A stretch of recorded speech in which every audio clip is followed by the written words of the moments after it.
बुढ़ा यहाँ पर है, इसकी पुत्री भी यहीं कहीं होगी, परंतु वो है कहाँ? आपने मुझसे कुछ कहा? हाँ। क्या? यही कि तुम मुझे इस समय अकेला छोड़ दो। मैं तुम्हें 2 स्वर्ण मुद्राएं दे चुका हूं, और क्या चाहिए तुम्हें? आप इस गांव के ही नहीं, इस नगर के भी नहीं, आप तो इस देश के सबसे बड़े साहूकार श्री श्री धनदत्त के पुत्र हैं। आपको स्वर्ण मुद्राओं की क्या कमी? आप मुझे 2 के स्थान पे 4 स्वर्ण मुद्राएं भी देंगे तो आपको क्या अंतर पड़ जाएगा? अंतर पड़े या ना पड़े, परंतु इस समय तुम मुझे अकेला छोड़ दो। इस वन में मैं आपको अकेला छोड़ दूं? मैं आपका परम मित्र हूं, मुझे जाने के लिए न घबराइए। देखो बटुकनाथ, यदि तुम मेरे परम मित्र बने रहना चाहते हो तो बेसिर पैर के प्रश्न मत पूछो। मैं तुम्हें और स्वर्ण मुद्राएं देता हूं, ये लो और यहाँ चले जाओ। मैं आपका परम मित्र हूं, आपकी आज्ञा का तो मुझे पालन करना ही पड़ेगा।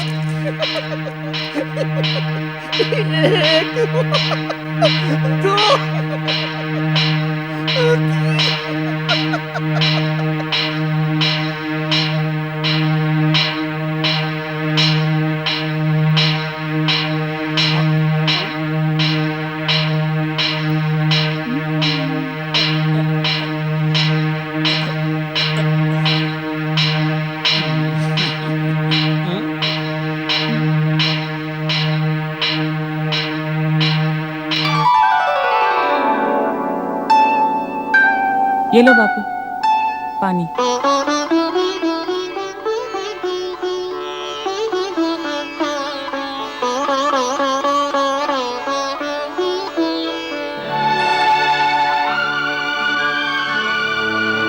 आराम से बापू, चलो।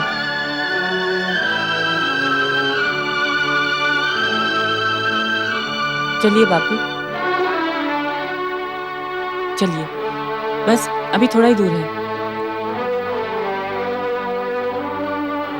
थक तो नहीं गए ना बापू?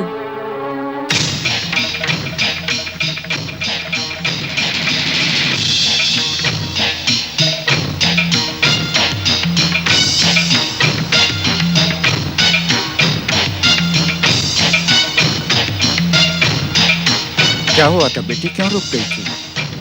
कुछ नहीं बापू, राह में एक पत्थर आ गया था।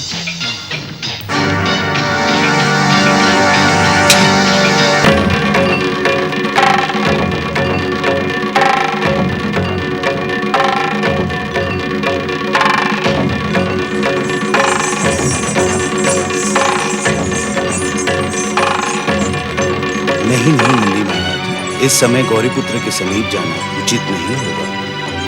तुम्हारे मुख से पहली बार सही बात सुन रहा हूँ। हम दोनों के लौटने में ही भलाई है। चलो चलो लौट चलें, नहीं तो गौरीपुत्र की सूंड हम दोनों को लौटने के लिए विवश कर देगी। चलो। प्रणाम। परम देव श्री महागणेश के परम पूज्य अवतार गौरीपुत्र श्री गणेश को महोत्कट का प्रणाम। महोत्कट, हम दोनों तो समान हैं, बाल सखा हैं, एक दूसरे के प्रणाम के नहीं प्रेम के अधिकारी हैं।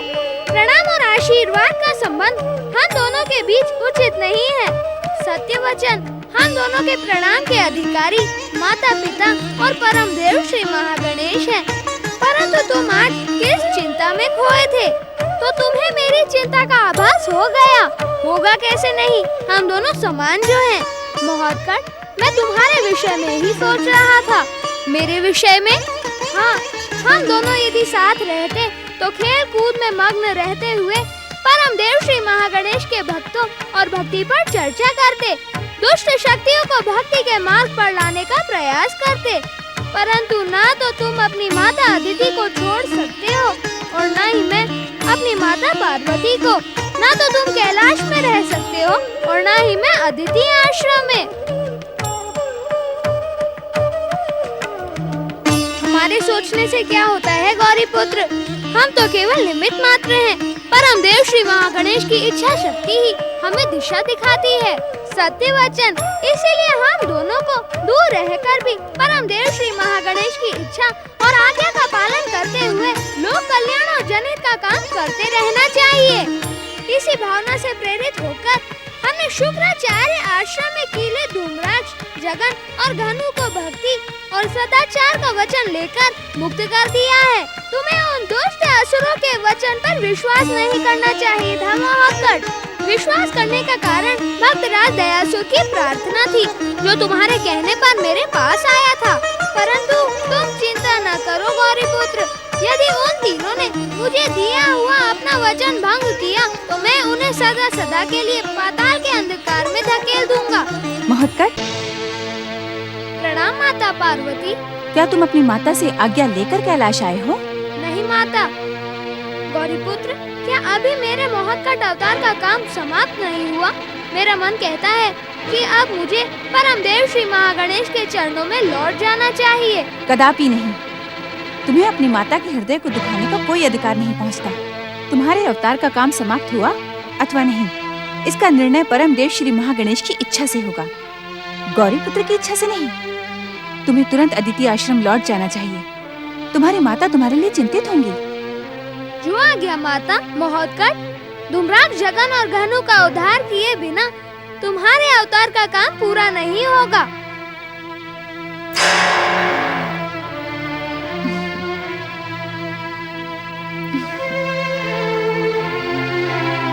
पुत्र,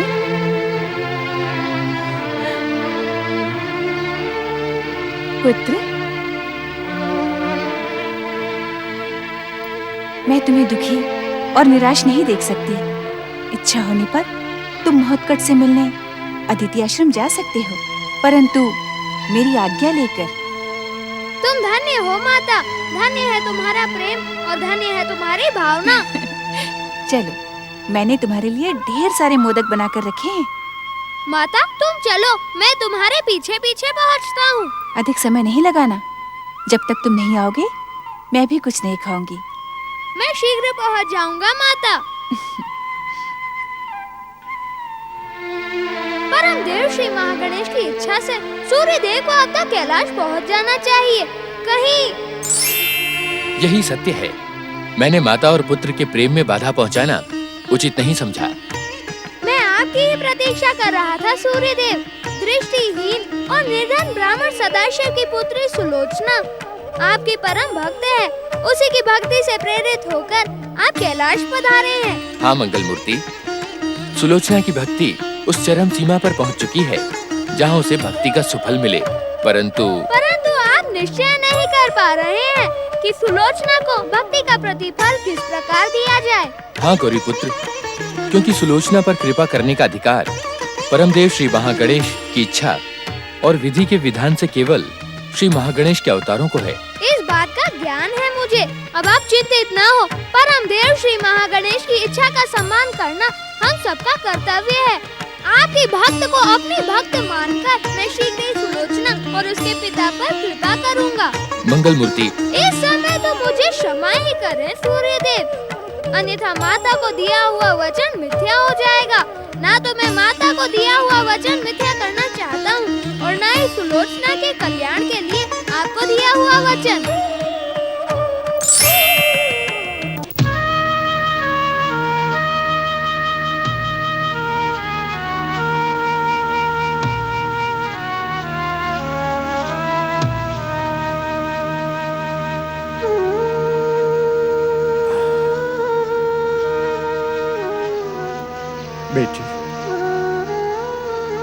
बेटी सुलोचना। हाँ बापू।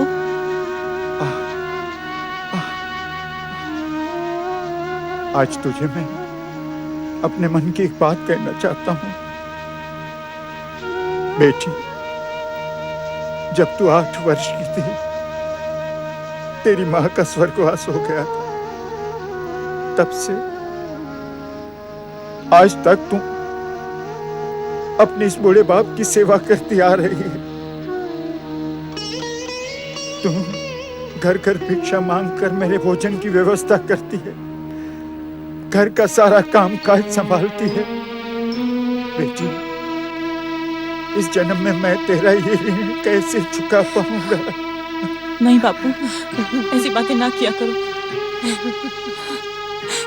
क्या अपने पिता की सेवा करना पुत्री का धर्म नहीं है? ओम गंग गणपतये नमः। ओम गंग गणपतये नमः। ओम गंग गणपतये नमः। मित्र सदाशिव, मुझे पहचाना या नहीं?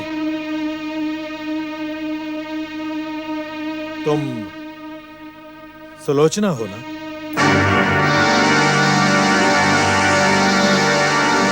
बेटी सुलोचना, तुम उस समय बहुत छोटी थी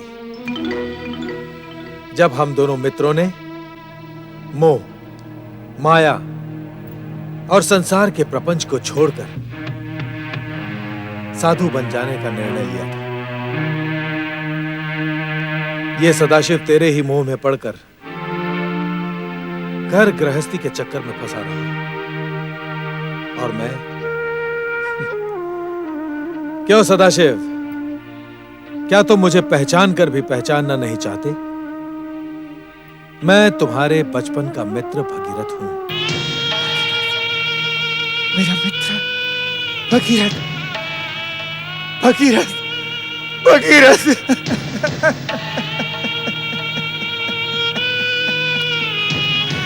भगीरथ तू सच कहता था। ये मोह ममता बड़ी दुखमयी है। तू तो साधु बन गया और मैं शीतला की मृत्यु के बाद सुलोचना के भरण पोषण में लग गया। देवयोग से एक दुर्घटना में मेरी आंखें चली गई। तब से मेरे भरण पोषण का भार मेरी नन्ही सी बच्ची पे आ गया। बापू, भगीरथ बाबा दूर की यात्रा से आए हैं। इन्हें तनिक विश्राम तो कर लेने दो। मैं इनके जलपान का प्रबंध करती हूँ। हाँ बेटी। भगीरथ, देवी योग से आज तुझे मेरी याद आ गई। ऐसा लगता है जैसे भगवान की कृपा मेरे समीप आ गई। आ, बैठो बैठो, आओ आओ।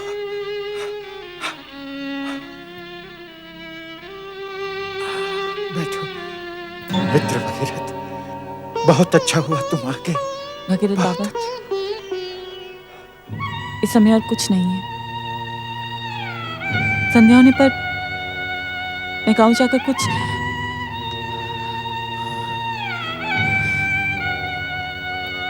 मैं सब कुछ समझ गया बेटी। मैंने बरसों हिमालय में रहकर विघ्नहर्ता श्री गणेश की आराधना की। उनकी कृपा से मुझे एक दुर्लभ भेंट मिली।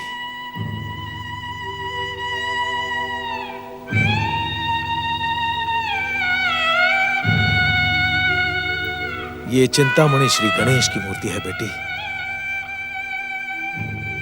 तो सच्चे मन से इनकी पूजा कर, ये अवश्य ही तुम्हारे संकट दूर करेंगे। मगर भगीरथ बाबा, आप मुझे अपनी आराध्य दे देंगे तो? मैं देने वाला कौन हूं पुत्री? इन्हीं की इच्छा और प्रेरणा से मैं यहां आया हूं। इन्होंने साक्षात दर्शन देकर मुझसे कहा कि मुझे सदाशिव की बेटी सुलोचना तक पहुंचा दो। ये तुम क्या कह रहे हो मित्र? मैं सच कह रहा हूं सदाशिव भैया। श्री गणेश परम दयालु हैं। भक्ति करने वालों को कभी निराश नहीं करते। इन्हें सौंपकर मैं फिर हिमालय लौट जाऊंगा। सुलोचना, सच्चे मन से तुम इनकी आराधना करना, घर में स्थापित करके नित्य सेवा करना। लो पुत्री, लो बेटा।